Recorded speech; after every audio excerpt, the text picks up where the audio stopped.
শহরের ভিড় আর ব্যস্ততা থেকে একটু দূরে কলকাতার কাছেই গঙ্গার ধারে লুকিয়ে আছে এই শান্ত বাগান বাড়িটি।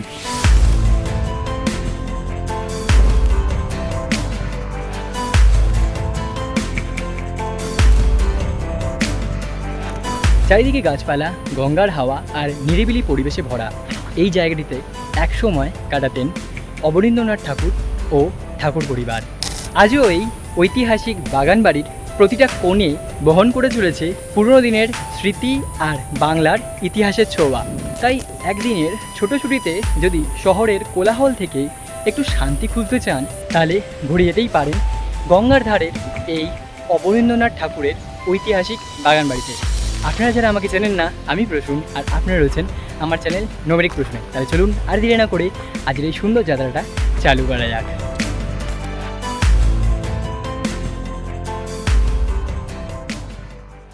হ্যালো বন্ধুরা, আরেকটি নতুন দিন, আরেকটি নতুন জার্নি। আমি প্রচুর নিয়ে চলে এসেছি আরেকটা নতুন ফ্রেশ ভিডিও, থাম্বনেল, ইন্ট্রো আর তার সাথে আমার ব্যাকগ্রাউন্ড দেখে নিশ্চয়ই আপনারা বুঝতে পেরেছেন আজকের ভিডিওটি কোথায় হতে চলেছে। আজকে আমি চলে এসেছি কলকাতার কাছেই লুকিয়ে থাকা এই হেরিটেজ বাগান বাড়িতে। এই জায়গার সাথে লুকিয়ে রয়েছে অবনীন্দ্রনাথ ঠাকুর আর ঠাকুর পরিবারের অনেক পুরনো স্মৃতি।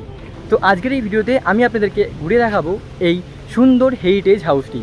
এই জায়গাটি কোথায়, এখানে আপনারা আসবেন কী করে, তার A to Z ইনফরমেশন থাকবে আজকের ভিডিওতে। আজকের ভিডিওটা শুরু করার আগে সবার প্রথম আপনাদের সকলকে ধন্যবাদ জানাই, কারণ আগের ভিডিওতে আপনারা আমাকে প্রচুর পরিমাণ ভালোবাসা দিয়েছিলেন। আর আশা করি এইবারের ভিডিওতেও আপনারা তার থেকেও বেশি পরিমাণ ভালোবাসা দেবেন। কিন্তু আগের ভিডিওতে আপনারা অনেকেই কমেন্ট করেছিলেন যে আমার ভিডিওটা অনেক বড় হওয়ার জন্য আপনাদের দেখতে প্রবলেম হয়েছে। তাই যাদের শুধুমাত্র জানতে হবে আপনারা এখানে আসবেন কী করে, তারা কিন্তু আমার ভিডিওতে এইবার আমি টাইমলাইন দিয়ে দিচ্ছি। শুরুতে থাকবে ইন্ট্রো, তারপরে থাকবে বাগান বাড়ির যে চত্বর রয়েছে সেই চত্বরটি, তারপরে আমি দেখিয়ে দেবো আপনারা আসবেন কী করে, এবং সবার শেষে থাকবে বাগান বাড়ি যে প্রধান বাড়ি রয়েছে সেই প্রধান বাড়িটি। তাই চাইলে আপনারা স্কিপ করে কিন্তু চলে যেতে পারবেন আপনারা এখানে আসবেন কী করে সেই লাইনে। তাহলে চলুন এই মুহূর্তে আমি আপনাদেরকে ঘুরিয়ে দেখিয়ে দিই এই বাগান বাড়িটি, তারপর এক এক করে আপনাদের যা যা তথ্য আছে সেই তথ্য জানিয়ে দেবো। চলুন তাহলে চালু করা যাক আজকের এই ভিডিওটি। তো চলে এসেছি আমি একদম এই বাগান বাড়ির প্রধান গেটের সামনে। আর ওপরে যেরকম দেখতে পাচ্ছেন লেখা রয়েছে heritage property garden house belongs to the father of the master artist Abanindranath Tagore. আর তার সাথে এই হলো কিছু প্রধান গেট। আর এখানে প্রবেশ করতে গেলে আপনাদেরকে এরকম একটি টিকিট কাটতে হবে, যার মূল্য হচ্ছে 10 টাকা। টিকিটটা কাটবেন কোথা থেকে? প্রবেশ করার সময় এখানে দেখতে পাচ্ছেন রয়েছে টিকিট কাউন্টার, এখান থেকে কিন্তু আপনাদেরকে টিকিট কাটতে হবে। তো চলুন এবার ভেতরে প্রবেশ করি। প্রবেশের পরই আপনাদের ডান দিকে পড়বে এই বাগান বাড়ির অফিস। এখানে রয়েছে অফিসটা, আর তার সাথে সামনে একটি ঘর রয়েছে, এটা হলো এই বাগান বাড়ির বাথরুম। আর তার সাথে এই পাশে রয়েছে ঠান্ডা পানীয় জলের ব্যবস্থা, চাইলে আপনারা এখান থেকে জল ফিল করে নিতে পারবেন। আর এখানে এগিয়ে আসলেই দেখতে পাচ্ছেন এখানে কিছু নিয়মাবলী দেওয়া রয়েছে, চাইলে আপনারা এই নিয়মাবলী পজ করে পড়ে নেবেন। তো চলুন এবার আমি আপনাদেরকে ঘুরিয়ে দেখাই। তবে তার আগে আমি বলে দিই এই বাগান বাড়ি কিন্তু খোলা থাকে সপ্তাহের প্রতিদিন, অর্থাৎ সোমবার থেকে সোমবার পর্যন্ত এই বাগান বাড়ি খোলা থাকে। বাগান বাড়ি খোলার সময় হচ্ছে সকাল 10টা থেকে রাত 8টা পর্যন্ত কিন্তু এই বাগান বাড়ি খোলা থাকে। তার মানে আপনারা যে কোনো একটা ছুটির দিনে কিন্তু বেশ এসে এই বাগান বাড়ি ঘুরে যেতে পারেন। কথা দিচ্ছে আপনাদের খুব ভালো লাগবে। তো প্রবেশের পর চাইলে আপনারা এরকম রাস্তা রয়েছে, আপনারা যেখান থেকে ইচ্ছে প্রবেশ করতে পারবেন। এখান থেকেও কিন্তু যেতে পারবেন, এদিক থেকেও যেতে পারবেন, চাইলে আপনারা এখান থেকেও কিন্তু বাগান বাড়ি যে চত্বর রয়েছে সেটা ঘুরে দেখতে পারবেন। আর যারা 4 হুইলার নিয়ে আসছেন তারা কিন্তু গাড়ি এখানে পার্কিং করবেন, 4 হুইলার বা বাইক যা নিয়ে আসবেন তারা কিন্তু এখানে পার্কিং করতে পারবেন। চলুন তাহলে আমরা এদিক থেকে প্রবেশ করি। আর এখান থেকে ভেতরে প্রবেশ করলে এরকম কিছু রাস্তাও রয়েছে, তাই চলতে কোনো প্রবলেম হবে না। আর তার সাথে বাচ্চাদের জন্য এখানে রয়েছে একটি ছোট্ট পার্ক, বাচ্চারা বেশ এখানে সময় কাটাতে পারবেন। এইখানে প্রবেশের পর যে শান্ত নীরবতা রয়েছে, কথা দিচ্ছি আপনাদের খুব ভালো লাগবে। দেখুন এখানে আমার ফোনেতে একটা পোকা উঠে এসছে, চলে গেল। সো যাই হোক, ওইখান থেকে আমি এখন এদিকে আসলাম। আমার পেছনে যেরকম আপনারা দেখতে পেলেন ছিল ওখানে পার্ক, বাচ্চাদের জন্য ছোট একটা পার্ক ছিল। আর এইখানে কিন্তু পাশ থেকে বয়ে যাচ্ছে গঙ্গা, আর কিন্তু কি সুন্দর গাছপালায় জায়গাটা ঘেরা, শান্ত নিরিবিলি কিন্তু একদম পরিবেশ। লোকজন কিন্তু নেই বলতেই চলে। অনেকেই বলে থাকে অবনীন্দ্রনাথ ঠাকুরের এই যে বাগানবাড়ি রয়েছে, এই বাগানবাড়ি থেকেই কিন্তু সবার প্রথম তিনি নিজের আর্ট ওয়ার্ক করার যে ইন্সপায়ারেশন রয়েছে সেই ইন্সপায়ারেশন পেয়েছিল। এখানেই কিন্তু অবনীন্দ্রনাথ ঠাকুর আর তার সাথে ঠাকুর পরিবার সময় কিন্তু বেশ কাটাতেন। এই যে গঙ্গার পাড় থেকে বয়ে আসা হাওয়া আর তার সাথে এই বাগানবাড়ির চত্বরে কিন্তু তাদের ঘোরাফেরা আর আনাগোনা কিন্তু প্রায়শই ছিল। আর এদিকে আসলেও আপনারা দেখতে পাচ্ছেন বেশ বড় একটি বটগাছ রয়েছে, আর বটগাছ থেকে কিন্তু নেমে রয়েছে এরকম অসংখ্য ঝুড়ি। দারুণ সুন্দর, পাশ থেকে বয়ে আছে গঙ্গা আর তার সাথে এরকম সুন্দর বসার জায়গা রয়েছে। এরকম জায়গায় বসে পাশ থেকে আসছে হাওয়া, আর তার সাথে আমার সামনে রয়েছে কৃষ্ণচূড়া গাছ। দেখতে পাচ্ছেন নিচে পড়ে রয়েছে কত ফুল, আর উপর দিকে নজর ফেলে দেখতে পাচ্ছেন আপনারা সেই গাছটি। এক কথায় এই জায়গাটা কিন্তু আপনাদেরকে বলে বোঝাতে পারবো না, এত সুন্দর রয়েছে। একটা সময় আসুন আপনারা, কথা দিচ্ছি আপনাদের খুব ভালো লাগবে। আর বাগানবাড়ির যে প্রধান বাড়ি রয়েছে তার সামনেই রয়েছে এরকম কিছু বাঁধানো জায়গা, যেখান থেকেই সামনে চলে যাচ্ছে ঘাট রয়েছে, সামনে থেকে বয়ে যাচ্ছে গঙ্গা। আর তার সাথে এরকম কিন্তু বসার জায়গাও আছে বেশ দুপাশে। এই হলো কিছু গঙ্গার ঘাটটি, যেটা এখন লক রয়েছে। আর দারুণ, কি সুন্দর লাগছে। আর আজকে কিন্তু ওয়েদারটা আলাদাই রয়েছে, আর জানি না কেন আজকে গঙ্গাতে বেশ বড় সড়ো কিন্তু ঢেউ দেখা যাচ্ছে। কি পরিমাণ শান্ত এই জায়গাটা, সত্যি এক কথায় অনবদ্য। দুর্দান্ত সুন্দর জায়গাটা, দুর্দান্ত। তবে হ্যাঁ, যখন এখান থেকে আপনারা হাঁটাচলা করবেন একটু সাবধানে দেখে শুনে হাঁটবেন, কারণ বলাই আছে এখানে বিষধর সাপ রয়েছে, কিন্তু বলা যায় না এখন কোন গাছের কোন ঝোপের মধ্যে রয়েছে। আর তবে একটা জিনিস নিয়ে আমার বেশ খারাপ লাগলো, প্রবেশের পর থেকেই আমি দেখতে পাচ্ছি এখানে কাপেলসরা রয়েছে। ভালো ব্যাপার, কাপেলসরা আসুক, এই জায়গাটা উপভোগ করুক, সবারই উপভোগ করার অধিকার রয়েছে। তবে জায়গাটাকে কিন্তু এইভাবে নষ্ট করে দেওয়াটা উচিত নয়, বেশি কোজি করে ফেলাটা উচিত নয় জায়গাটাকে নিয়ে, কারণ বাইরে থেকে আরও অনেকেই আসছে, বাচ্চারা আসছে, বড়রা আসছে, তাদের কাছেও কিন্তু একটা এখানে দৃশ্য দূষণের একটা ব্যাপার তৈরি হয়ে যাচ্ছে। আপনারা আসুন, সবাই আসুন, এখানে মজা করুন, জায়গাটা দেখুন, জায়গাটা নিয়ে উপভোগ করুন, নেচার উপভোগ করুন। আর দেখুন এরকম আম পেয়েছি প্রচুর, কিন্তু নিচে এরকম আম পড়ে রয়েছে। ঠিক আছে, যদি আপনাদেরকে নিতেই লাগে, মনেও যদি হয় যে আপনারা নেবেন, এখান থেকে একটা দুটো আম নিতে পারেন, জিজ্ঞাসা করে নিতে পারেন, কোনো ব্যাপার না। যাই হোক, বেশ ভালোই, কিন্তু আমি যেখানে ছিল সেখানেই রেখে দিলাম। তো চলে এসেছি এখন বাগানবাড়ির অন্যদিকের প্রান্তে। এদিক থেকেও আপনারা যেরকম দেখতে পাচ্ছেন এখানে বেশ গাছপালায় ঘেরা সুন্দর করে বাঁধানো জায়গা রয়েছে, দুর্দান্ত পরিবেশ, দুর্দান্ত ওয়েদার। আর গরম রয়েছে, তবে গরম সেরকম গায়ে লাগছে না, বিকজ হাওয়া রয়েছে বেশ সুন্দর। আর এখানেও কিন্তু এরকম গাছপালায় বাঁধানো জায়গা রয়েছে। বাগানবাড়ি হওয়ার জন্য ভেতরে কিন্তু বেশি আমি দেখতে পেলাম, আমার চোখে যেটা পড়লো, আম গাছ আর কাঁঠাল গাছ।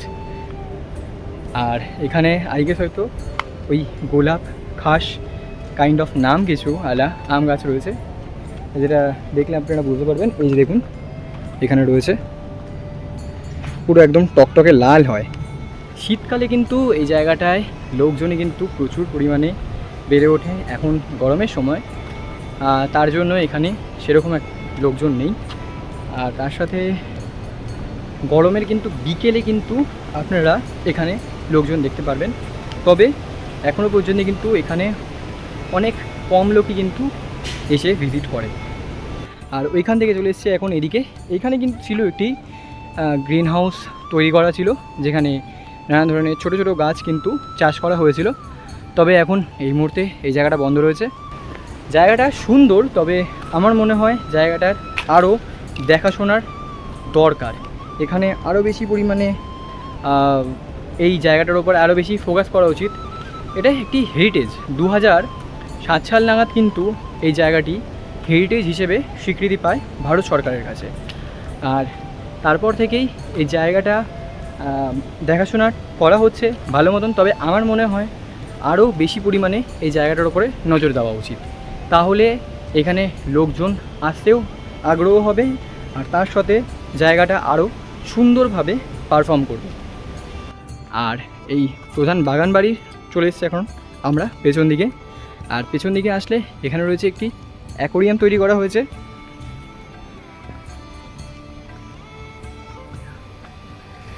এই হলো কিছু এখানের অ্যাকোরিয়ামটি।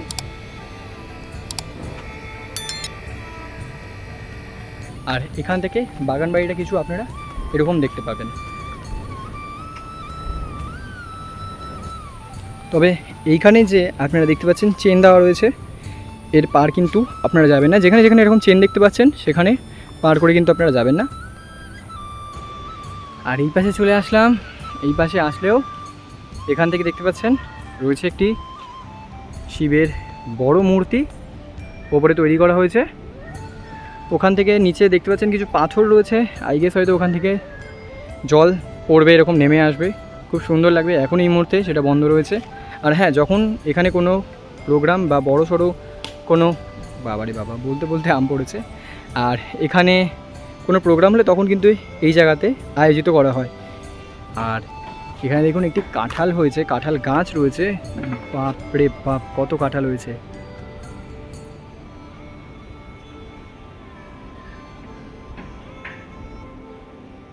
তো আপনাদের তো দেখিয়ে দিলাম এই বাগান বাড়িটি, ঘুরিয়ে দেখিয়ে দিলাম। চলুন তাহলে এইবার জানিয়ে দিই আপনারা এখানে আসবেন কী করে। তাহলে চলুন সোজা দেখা হচ্ছে আপনাদের সাথে একেবারে স্টেশন থেকে। চলুন তাহলে এবার আমি জানিয়ে দিই আপনারা এখানে আসবেন কী করে। যারা শিয়ালদার দিক থেকে আসছেন তারা শিয়ালদাহ থেকে শান্তিপুরগামী যে কোনো লোকাল ট্রেন ধরেই কিন্তু চলে আসতে পারবেন সোদপুরে। আর যারা শান্তিপুর দিক থেকে আসছেন তারা শান্তিপুর থেকে শিয়ালদাহগামী যে কোনো লোকাল ট্রেন ধরেই আসতে পারবেন সোদপুরে। আর যারা গঙ্গার ওই পার থেকে যেতে চাইছেন তারা হাওড়া থেকে প্যান্ডেলগামী যে কোনো লোকাল ট্রেন ধরেই যেতে পারবেন কোন্নগরে। যারা কোন্নগর থেকে যাচ্ছেন, কোন্নগর স্টেশনের বাইরে বেরালেই কিন্তু রয়েছে টোটো, সেখান থেকে আপনাদেরকে যেতে হবে আজকের এই গন্তব্যে। আর যারা গঙ্গার এই পার থেকে অর্থাৎ শিয়ালদা দিক থেকে বা কলকাতার দিক থেকে যেতে চাইছেন তাদের জন্য ইজি স্টেশন হচ্ছে সোদপুর। চলুন তাহলে এবার বাইরে বেরাই, আপনাদেরকে দেখিয়ে দিই বেরিয়ে ছোট্ট অটো কী ব্যবস্থা রয়েছে, ভাড়া কী রয়েছে তার বিস্তারিত তথ্য জানিয়ে নিচ্ছি। চলুন তাহলে যাওয়া যাক, আপনাদেরকে দেখিয়ে। তো আমি এখন চলে এসেছি সোদপুর স্টেশনের 1 নম্বর প্ল্যাটফর্মে। আপনারা যেই প্ল্যাটফর্মে নামুন না কেন চলে আসতে হবে আপনাদেরকে 1 নম্বরের দিকে। আর আমার এইদিকে হচ্ছে শিয়ালদাহ আর এদিকে হচ্ছে শান্তিপুরের দিক। তো আপনারা যেদিকে নামুন না কেন অর্থাৎ 1 নম্বরে এসে কিন্তু আপনাদেরকে যেতে হবে শান্তিপুরের দিকে। চলুন তাহলে এগিয়ে যাই। আর সামনে রয়েছে টিকিট কাউন্টার সোদপুর স্টেশনের। কিছুটা এগিয়ে আসলেই এখান থেকে দেখতে পাচ্ছেন আপনারা বাইরে বেরিয়ে যাওয়ার জায়গা আছে। আর সামনে রয়েছে টিকিট কাউন্টার 1 নম্বরের, সেখান থেকেও আপনারা কিন্তু বেরিয়ে যেতে পারবেন। তবে রাস্তা কিন্তু একই হবে। চলুন তাহলে এদিক দিয়ে বেরিয়ে যাই। আমি আসলাম এদিক থেকে। আর এখানে আসলে দেখতে পাচ্ছেন একটি তোরণ রয়েছে। আর এখান থেকে যেতে হবে ডান দিকে। ডান দিকে রয়েছে অটো স্ট্যান্ড। ওই যে সামনে আপনারা যেরকম দেখতে পাচ্ছেন ওইখানে অটো স্ট্যান্ড রয়েছে, ওখান থেকে ধরবো আজকে অটো। তো চলে এসছি এখন আমি অটো স্ট্যান্ডের সামনে। চাইলে কিন্তু আপনারা সামনে যে সোদপুরের 1 নম্বর টিকিট কাউন্টার রয়েছে সেখান থেকেও বেরিয়ে আসতে পারবেন। আসলে কিন্তু সেই একইভাবে আপনাদেরকে এখানেই আসতে হবে। মৎস্যতলা ঘাট যাবে? কোনটা যাবে? হ্যাঁ, ঘাটই না। ভাড়া কত নেয়? 12 টাকা করে। তো এখন আমি এখান থেকে অটো ধরে যাব মৎস্যতলা ঘাটে। আপনাদেরকেও তাই করতে হবে, মৎস্যতলা ঘাটে নামতে হবে এখান থেকে অটো ধরে। তারপরে আমি ওখান থেকে কী রাস্তা রয়েছে সেটাও আমি দেখিয়ে দেবো। চলুন তাহলে যাওয়া যাক।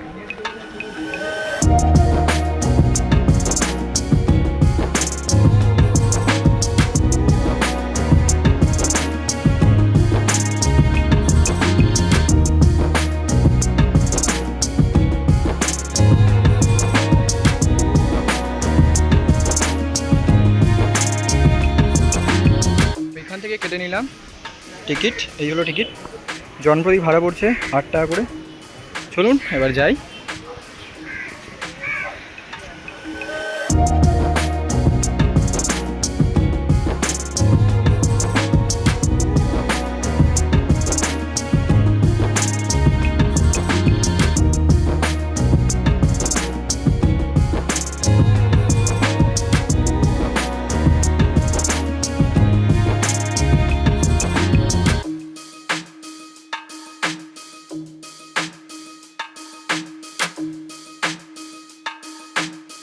বেরিয়ে আসলাম কোন্নগর ফেরিঘাট থেকে। আর এখান থেকে আপনাদেরকে এগিয়ে যেতে হবে, সামনেই রয়েছে জিটি রোড। আর দেখিয়ে দিচ্ছি আমি আপনাদেরকে, দিক থেকে আসলাম আমি। আর এই হলো কিছু জিটি রোড এখান থেকে। আর এইদিকে যে রাস্তা চলে যাচ্ছে সেটা যাচ্ছে কোন্নগর স্টেশনের দিকে। এখান থেকে আপনারা টোটো পাবেন। আর আপনাদেরকে অর্থাৎ এই ফেরিঘাট থেকে বেরিয়ে এই বাঁ দিক যেতে হবে, অর্দিক এদিকে রাস্তাতে। চলুন তাহলে যাওয়া যাক। আচ্ছা, আপনাদেরকে যে মোড়টা দেখালাম সেই মোড়টা কিন্তু হচ্ছে ফেরিঘাট মোড়। আর যারা কোন্নগর স্টেশন থেকে আসছেন তারা চাইলে কিন্তু ওই মোড়েও নামতে পারবেন, অথবা টোটোকে বলবেন আপনারা যে আপনাদের গন্তব্য রয়েছে অর্থাৎ অবনীন্দ্রনাথ ঠাকুরের বাগান বাড়ি, সেটা বললেও কিন্তু আপনাদেরকে ওখানে নামিয়ে দেবে। জনপ্রতি ভাড়া পড়বে 15 টাকা করে। আর যদি এই মোড় পর্যন্ত আসেন তাহলে জনপ্রতি ভাড়া পড়বে 10 টাকা করে। আর আমি রয়েছে এখন গন্তব্যের দিকে। ওখান থেকে যে মোড়টা দিয়ে আপনাদেরকে দেখালাম ওখান থেকে মিনিট 5-এর মতন রাস্তা। যাই এখন আপনাদের সাথে দেখা হচ্ছে একেবারে বাগানবাড়ির যে তোরণ রয়েছে অর্থাৎ প্রধান যে তোরণ রয়েছে সেইখানে। চলুন তাহলে যাওয়া যাক। তো পৌঁছে গেছি আমি। এরকম দেখতে পাচ্ছেন এখানে একটি তোরণ রয়েছে, লেখা রয়েছে অবনীন্দ্রনাথ ঠাকুরের বাগানবাড়ি, পরিচালনায় কোন্নগর পৌরসভা। এখান থেকে ভেতরেই 1 মিনিটের মতন রাস্তা। আর এইখানে রয়েছে একটি মূর্তি অবনীন্দ্রনাথ ঠাকুরের। আর নিচে লেখা রয়েছে Abanindranath Tagore, father of the master of artist. Finally আমরা পৌঁছে গিয়েছি অবনীন্দ্রনাথ ঠাকুরের বাগানবাড়ির সামনে। আর এই হলো কিছু এখানে মেন গেটটি। তো আপনাদের তো দেখিয়ে দিলাম, আপনারা এখানে আসবেন কি করে। তাহলে চলুন এইবার আমি আপনাদেরকে যে বাগানবাড়ির প্রধান বাড়ি রয়েছে সেই বাড়িটি ভেতর দিক থেকে দেখিয়ে দিই। চলুন তাহলে ভেতরে প্রবেশ করি। তো ভেতরে প্রবেশ করার আগেই দেখতে পাচ্ছেন এখানে এরকম বেশ বড় মোটা খিলান বিশিষ্ট কিন্তু প্রবেশদ্বার রয়েছে দুখানা। প্রবেশ করি এখান থেকে। আর প্রবেশ করলেই ভেতর যেরকমটা আপনারা দেখতে পাচ্ছেন এরকম কিছু জায়গা রয়েছে, চারপাশে রয়েছে গেট। আর বলা আছে এই বাগান বাড়ির এই জায়গাতেই নাকি বসে দেওয়া হতো আড্ডা। বিকেলের আড্ডা কিন্তু এই সুন্দর জায়গাতে বসে দেওয়া হতো, যেখান থেকে পাশ থেকে বয়ে যাচ্ছে গঙ্গা, আর গঙ্গা থেকে আসছে সুন্দর ঠান্ডা হাওয়া। আর ভেতরে প্রবেশ করলেই কিন্তু দেখতে পাচ্ছেন রয়েছে এখানে কিছু আর্টওয়ার্ক। তবে এই আর্টওয়ার্কগুলো কিন্তু অবনীন্দ্রনাথ ঠাকুরের তৈরি করা নয়। এগুলো কিন্তু অবনীন্দ্রনাথ ঠাকুরের যে আর্টওয়ার্ক ছিল সেখান থেকে ইন্সপায়ার হয়ে তৈরি করা রয়েছে। আর তার সাথে ভেতরে প্রবেশ করলেই দেখতে পাচ্ছেন বেশ ব্রিটিশ ছোঁয়া আপনারা দেখতে পারবেন। আর উপরে যে ফ্যানটা রয়েছে ফ্যানটাও কিন্তু বেশ অনেক অনেক বছর পুরনো। আর ঘর কিন্তু এরকম ফাঁকাই। এখানে একটি বারান্দা টাইপের রয়েছে, আর দুপাশে করিডোর। ওই পাশেও রয়েছে করিডোর একটি, আর এই পাশেও রয়েছে একটি করিডোর। চলুন তাহলে ডান দিক থেকে চালু করি আগে। আর এরকম করিডোরের এখানে আসলে কিন্তু দেখতে পাচ্ছেন এখানে কিছু আর্টওয়ার্ক রয়েছে, যেরকম এখানে কয়লা দিয়ে তৈরি করা কিছু আর্টওয়ার্ক দেখতে পাচ্ছেন আপনারা। দুপাশে কিন্তু এরকম শোকেস করা রয়েছে, আর শোকেসের মধ্যে রয়েছে কিন্তু আর্টওয়ার্ক তৈরি করা। ভেতরে কিন্তু এখনও পর্যন্ত সেই পুরনো সময়ের মতনই কিন্তু রেখে দেওয়া হয়েছে, একদম আগের যেই সময়ে যেরকম ছিল ঠিক একটা ফিল, সেই হিসেবেই কিন্তু ফিল রাখা হয়েছে ভেতরে। তবে যেই আর্টওয়ার্কগুলো রয়েছে সেই আর্টওয়ার্কগুলো চেঞ্জেস কিন্তু রয়েছে, অর্থাৎ অবনীন্দ্রনাথ ঠাকুরের যেই আর্টওয়ার্কগুলো সেগুলো কিন্তু এখানে নেই, যে রিয়াল আর্টওয়ার্কগুলো। হ্যাঁ, এখানে যেগুলো রয়েছে সেই অবনীন্দ্রনাথ ঠাকুরের আর্টওয়ার্ক থেকে ইন্সপায়ার হওয়া যারা ছিল তারা কিন্তু এখানে তৈরি করা সেই আর্টওয়ার্ক দেখতে পাচ্ছেন আপনারা। আর প্রবেশ করলাম এখান থেকে প্রধান হল ঘরে। এই হচ্ছে প্রধান হলঘর। আর এই প্রধান হল ঘরের চারপাশেও কিন্তু বেশ সুন্দর আর্টওয়ার্ক তৈরি করা রয়েছে।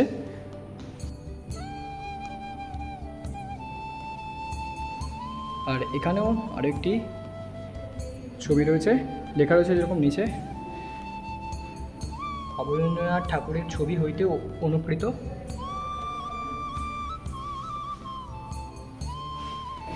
তবে আবার মনে হয় এইখানে ভেতরে আরও বেশি পরিমাণে আরও কিছু আর্টওয়ার্ক দিলে বেশ জায়গাটা আরও সুন্দর লাগবে, আরও কিছু জিনিস এখানে রাখলে বেশ সুন্দর লাগবে। চলে এসেছি আরও একটি দিকের প্রান্তের করিডোরে।